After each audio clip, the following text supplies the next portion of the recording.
Well, President Joe Biden says the federal government will be launching a new strategy, which is the first of its kind to combat anti-Semitism across America.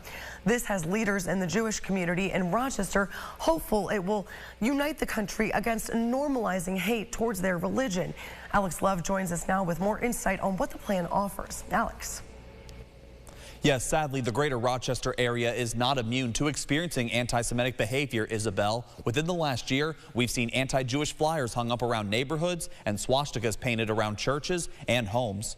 But in this new plan, those with the Jewish Federation of Greater Rochester believe everyone can learn how dangerous anti-Semitism is for the whole country.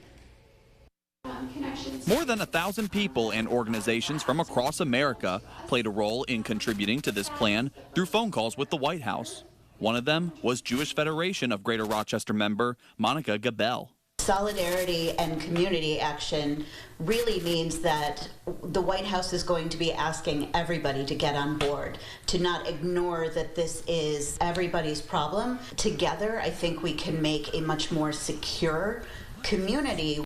This national strategy is broken up into 4 pillars and focuses on recognizing what qualifies as anti-Semitism, getting the Department of Justice directly involved in protecting Jewish communities, and stop normalizing bigotry towards Judaism. We're seeing the normalization of anti-Semitic discussions or jokes or comments more and more on school buses and sports fields, in work. There are some people who really don't want to talk about it. Is a form of normalization. It's almost like it's not as bad if you say something anti-Semitic as anything else. And I think what this moment in time tells us is that anti-Semitism is going to be treated in the same way that any other kind of form of hate and bigotry.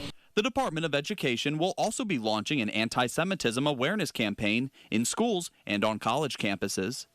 The mission here will focus on ensuring the Holocaust is taught and students have appreciation for Jewish heritage around the world. I was actually very glad to see in this comprehensive plan that Israel was a very important piece of the plan. Much of the normalization that we see right now, we see it in the form of anti-Zionism and anti-Israel, particularly for kids on our college campuses. Data from the FBI shows even though people who identify with Judaism only make up about 2.4% of the U.S. population, but they are victims in 63% of religiously motivated hate crimes that go reported in America. Isabel? All right, thank you very much, Alex. And to read the full national strategy to counter anti-Semitism by the Biden administration and how you can help to get involved, you can visit this article right now over at rochesterfirst.com.